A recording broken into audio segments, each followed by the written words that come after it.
This is hilarious. There's a hurricane supposedly coming our way, and yet the Cirque Italia, I guess that's like a second string Cirque du Soleil, maybe, but they also have a guy riding a motorbike.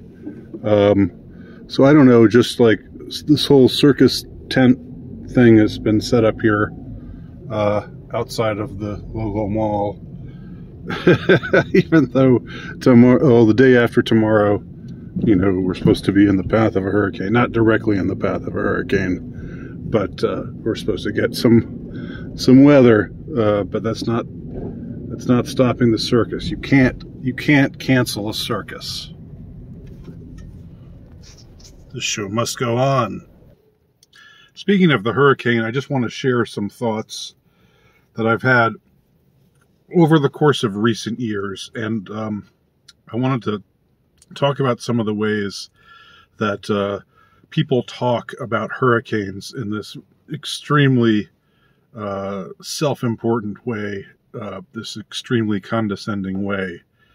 I mean, I have memories dating back many years, unlike some of you young whippersnappers out there. You know, I'm on the elderly side compared to a lot of you, and I'm telling you that like 20 years ago, 30 years ago, I don't remember hearing these news broadcasters or these whoever they are. These, you know, sometimes it's the mayor or it's somebody somewhere, you know, at some news or some weather station, you know, who speaks sternly to the people of a given town where there's going to be extreme weather, and they say something like, "You need to evacuate. Don't think you can ride this out. Don't think you can just stay in your home, batten down the hatches, and ride this out, because you can't.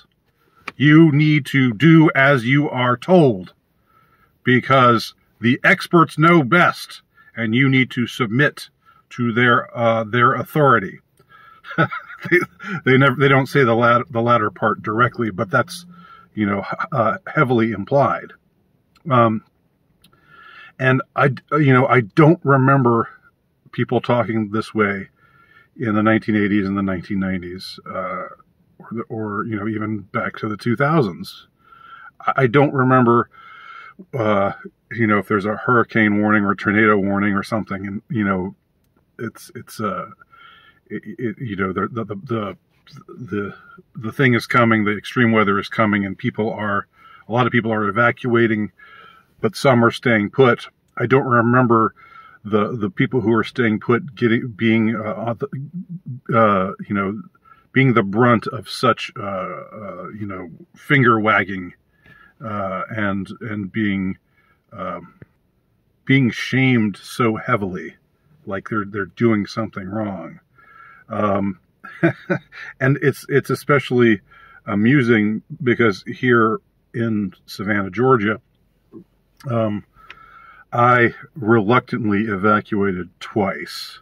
There have been two prior occasions where there was during the time that I've lived here, where there was a hurricane that came close enough to cause some damage in one case. In another case, not really even that, but in both cases it was like, oh well, you better, you know, you better evacuate, you better get out of there and go, you know, drive further inland so that you can be safe. And so we end up driving to where family is in Atlanta, and and the you know, both times, you know, Savannah hardly even takes a whack at all. You know, there's a few branches down, you know, but you come back and there's nothing. It's like, what were we getting away from? What was this extreme weather that you were so sternly wagging your finger at us about, Mr. Mayor? You know, and I don't remember. Here's another thing about emergency weather situations. I don't remember this term storm surge being used in the past. There's something like, oh, there's a storm surge.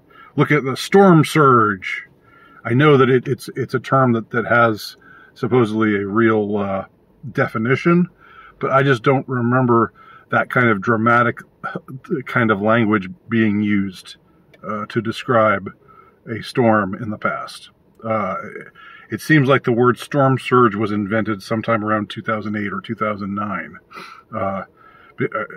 To my memory, I don't remember hearing it way back when. So it's like, once again, we're supposed to get some weather, and it's probably going to rain. It's probably going to flood because everything floods here. You might want to look back at one of the videos that I did on my YouTube is my horror channel, where the parking lot flooded, and I had to go ankle deep in water to get to my car. That's not so uncommon here because it's very, very flat, and there's really also the drainage system just isn't that great. So there's already the problem of there not being that many hills, so there's not really a place for it to drain to. But I also think the way the city is set up is just not the best. So flooding pretty easily happens. You end up driving down the road and you're suddenly 2 feet of water. So that's probably going to happen. We'll probably lose power for a given amount of time, but we're not supposed to get like gale force winds, knocking houses down and that sort of thing. But I'm just bracing for the alarmism that we're going to be hearing over the next couple of days. And if I hear somebody talk in this manner that I'm talking about, I will do my best to record it and play it for you so that you'll know what I mean. You'll know what I'm talking about. It just seems like there's more of an effort to tell you can't do it on your own. You are mistaken if you don't. You're instead of, well, best of luck to you. Do your thing, we'll do our thing. That was more the attitude in the past. Now it's like, do it our way or we're going to shame you. You're a conspiracy theorist. You're an incel. You're probably alt-right. You're probably a member of the alt-right if you don't evacuate. That's the way they talk now. Anyway, just a sign of the times. Tell me what y'all think. Thanks for watching.